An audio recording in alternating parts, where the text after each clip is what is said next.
Wake up. Wake up, everybody. No more sleeping in bed. There it is. No more backward thinking. Time for thinking ahead.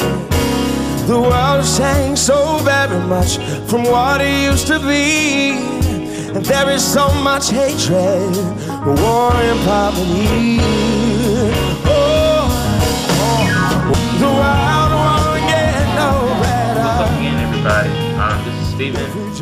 This is going to be my second Air Force video. This video is going to be about me joining the Air Force and my experiences, my personal experiences so far. Not entirely with my opinions and everything, just a timeline from here to there, you know.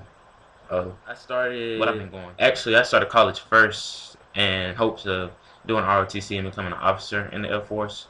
I was going to go that route, and after my first year, I realized I wasn't applying myself, so I had to make a decision, and I just decided to go ahead and join the Air Force. But yeah, I met a recruiter in March, and he was you know, he did what a recruiter was supposed to do. He you know, got me all the information of what I needed to bring to him, so they could do their initial background check. So towards the end of March was when he scheduled me the first time, and then there wasn't a misunderstanding. It was just kind of like a little glitch, and I ended up not being able to go at the end of March, and so waited a little bit longer and went actually April 22nd was the exact date.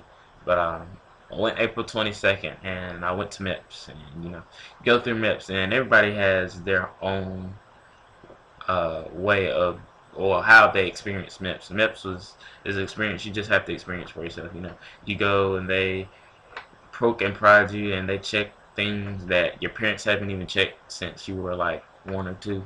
So yeah, it definitely is an experience to be had. I went through the whole medical part, and unfortunately, I pretty much did like the whole medical part. But when I got to the end part for me was them to check my eyes, and I was pretty much thinking that time at Meps I was gonna go through the whole thing, get my job counseling, and get enlisted in and sign for my job. I thought all of that was gonna happen on that particular day, but when they checked my eyes, sad story, because I knew I had bad vision.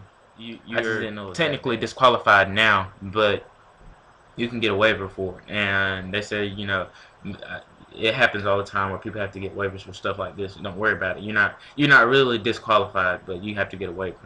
So I was like, okay. So finished that Meps experience, and I had to wait for the waiver to get through and approved. I waited about 3.5 weeks, maybe a little bit longer, for the waiver to get approved. It finally got approved after that time, and I went back to Meps again. I went back to Meps May 27th. So this time at Meps was a whole lot quicker, but a lot more waiting, because I finished since I've already been through the medical part. Then I just had to, you know, go in. They checked me like it was like a really quick check. They checked me like about 30 minutes, I would like to say. So then they checked me, and then they said your waiver went through, da da da da. Alright, so now you're ready for job counseling. So I went, and the job counselor hadn't even got there yet because I had finished so early.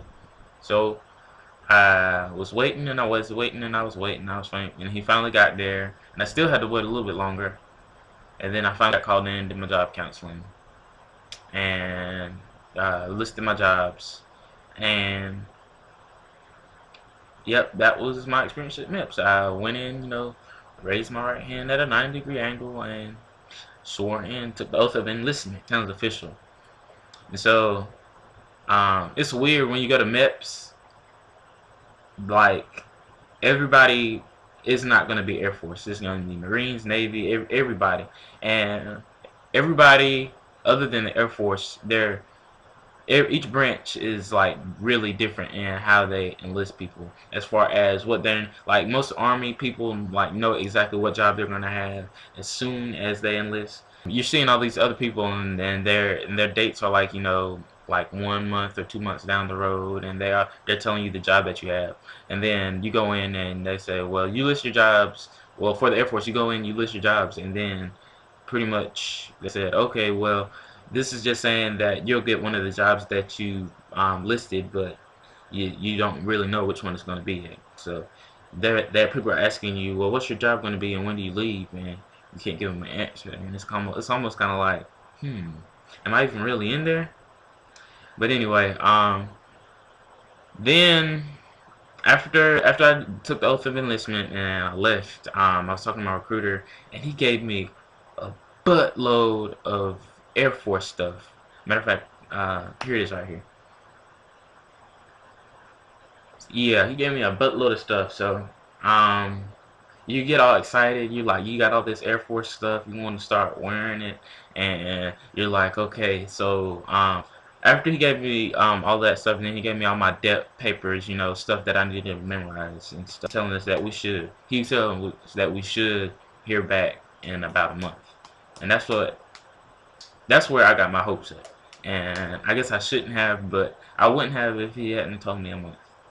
And I don't have any problem with my recruiter or anything, but if I have a possibility of waiting a whole year in the depth, just tell me that. If anybody else has been through that experience, just let me know. Like they tell you you're gonna wait. Well, just it's not gonna be that long of a wait, and then you end up waiting longer. It doesn't make sense. It will make sense to me just for you to say, okay, this you signed your contract for a year. It's not uncommon for people to wait a year. That way, if you end up getting it before that year is up, it's a surprise to you, and you're like, yes, good deal. This is my piece of advice to you if you're watching this video. If you join the Air Force and you're waiting, do not try to compare yourself to somebody else or somebody else's experiences, okay? Don't do it, because one, the Air Force is going to do what they want to anyway. It doesn't matter if you're mad or you see somebody else and you say, okay, da da da da da da da, okay, and I might be getting mine soon. That's what everybody does, and I took that from that Trevoni guy. Yeah, I'm gonna shout him out in the next video because he's got some good Air Force stuff. Yeah, the next video that I'm making is gonna have a whole bunch of good information, but I'm getting ahead of myself. Let me backtrack. Okay, so my recruiter told me that it was gonna be like a month before I would hear back, and I was like, okay. So in my depth packet, it says that you're supposed to call your recruiter once a month. I mean, not once a month, once a week. And I was doing that up until the first month, and then that fourth call, because it was the fourth week of the month, I asked him if anything had come out in the jobs for me, and he said no. And I was like, okay, my hopes weren't that down. Then I was like, okay, so I'll just get it next month. And so the second month came, and I was still calling him weekly. The fourth week, same thing. I called him, and he said, yeah, nothing's came out in your jobs yet, for you in the jobs yet. Because I was just like, oh man, I'm going to be waiting a whole year before I even get my job, or before I even get a date or anything. So I was just like, all my energy for actually wanting to be in is just gone. Now I'm just moping around all the time. So the third month, and I wasn't even expecting anything in the third month. I was just like, I called him and checked just as a formality, but I knew there was nothing gonna be in there, and there wasn't. And so after that one, I was just like, well, there's really no point in me calling every week and checking on it every month. So I was just like, okay, I'll probably call him too much from now. And my dad had realized that I hadn't really been calling my recruiter, so he basically had to talk me into calling him that fourth month. So I was like, okay, I'll do it just because he told me to.